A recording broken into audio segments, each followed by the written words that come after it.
have an opportunity to watch Mark's story come alive will be inspired to try that which they had long since given up on.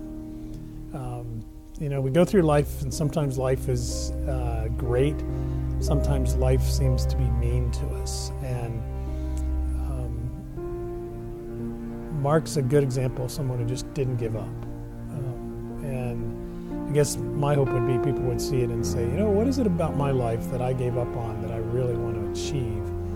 Because if Mark can do this, I can do that. And so my hope would be they get a sense of their own reality of pull something off the bucket list and just get it done. Because that's what Mark did.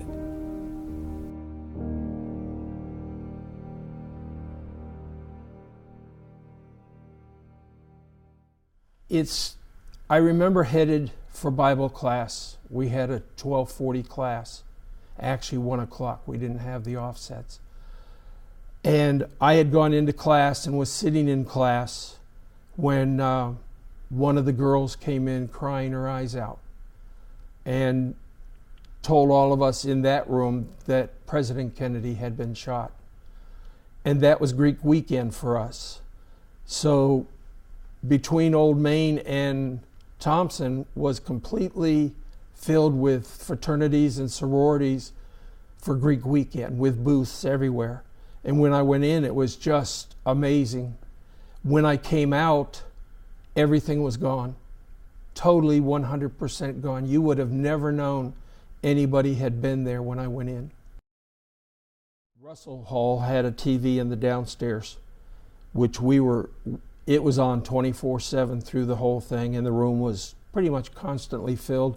And I think most of the dorms had at least one TV, so that the campus was watching it very closely for the days involved. And the campus was dead quiet. You could walk across campus and you might see one person. You might see two if you were lucky. Everybody was inside and pretty much glued to their TV screens at that time.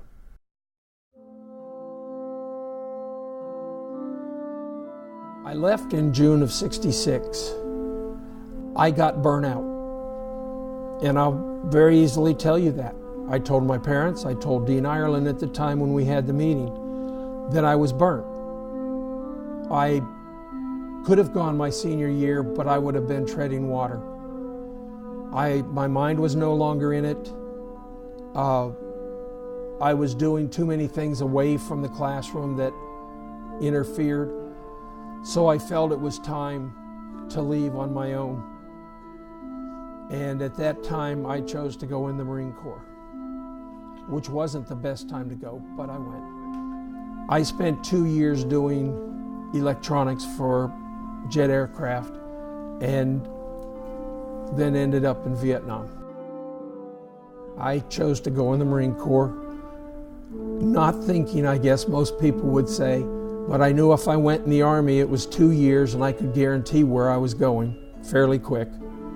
Whereas with the Marine Corps, I had a better chance for education, and I'm not necessarily would I end up on the front lines per se, even though we had to stand guard duty and we did short patrols outside the air base that we were on.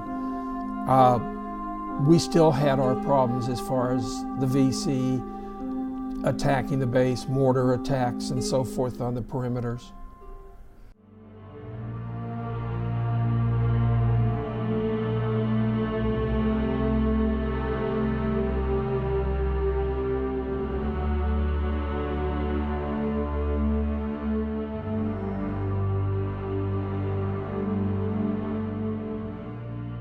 The movie, The Bucket List. It's always been, and it's going to sound a little funny, but it's always been in the back of my mind.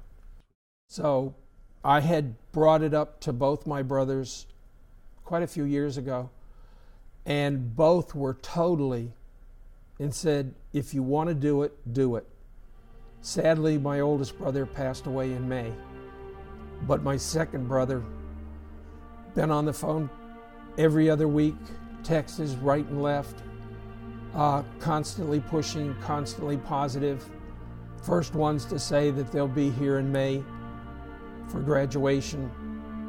So my great niece didn't know anything really, but we lost both of them within 4 weeks of each other. And she went first, and it was a major shock to the family.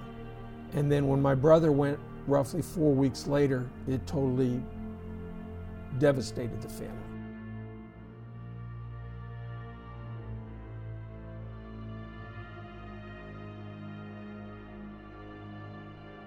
They've been very strong. My two daughters have been the same way. They were totally negative before I did it, but Dad said, that's the way it is, I'm gone. I'm leaving August 11th. You either get with the program or you get out of it. And made the decision that if I didn't just make the decision and go, that's all I'd be doing and saying, well, I'm going to make the next semester, I'll make the next semester. And it wouldn't get done, just like I didn't finish it the first time.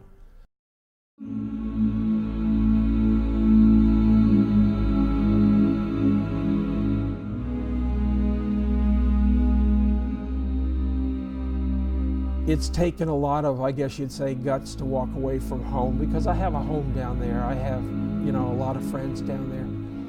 But here again, neighbors have all been supportive. I've had phone calls, even got a care package from one.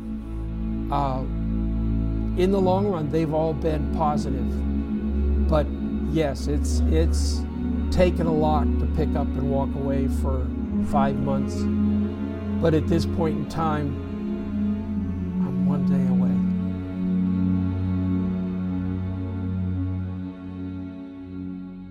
The buildings have changed. McKelvey Center was a 2-story, very small building, had a lounge and a bookstore that was small enough it would take too many to fill this building up. Overall, I guess the biggest change is in the students.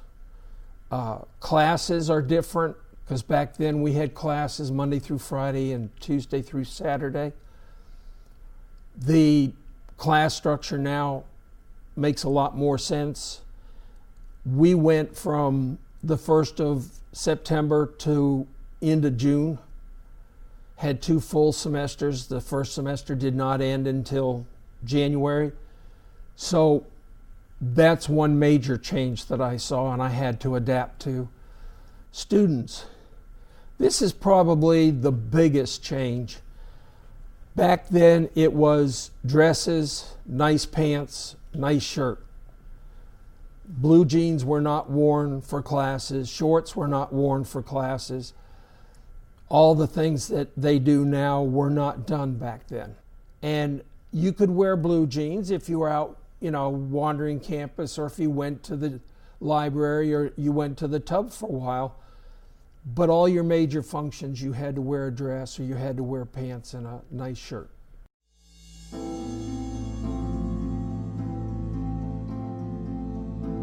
And I'm sure at times he heard voices saying, you can't do this, Mark. You're too old to go back to school. You won't be able to finish. And yet he did. So there has to be this sense of pride that he accomplished what in many ways was a pretty amazing task.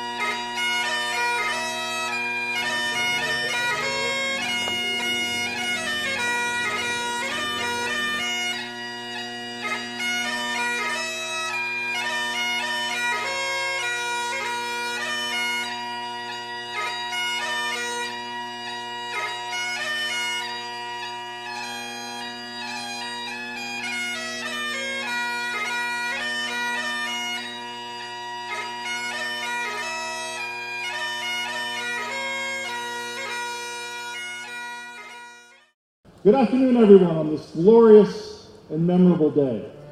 To come back to Westminster and finish after so many years, to me, is an amazing story. I've known people like that over the years that have things that they want to do, or because I've known people that have wanted to finish college and never have done it. Please come forward to receive your diploma as your name is called.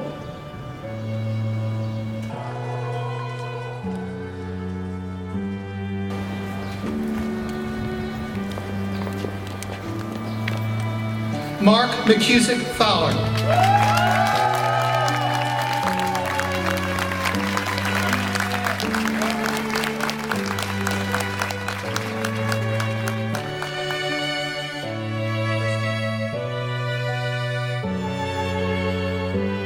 Congratulations, because wow, you made it.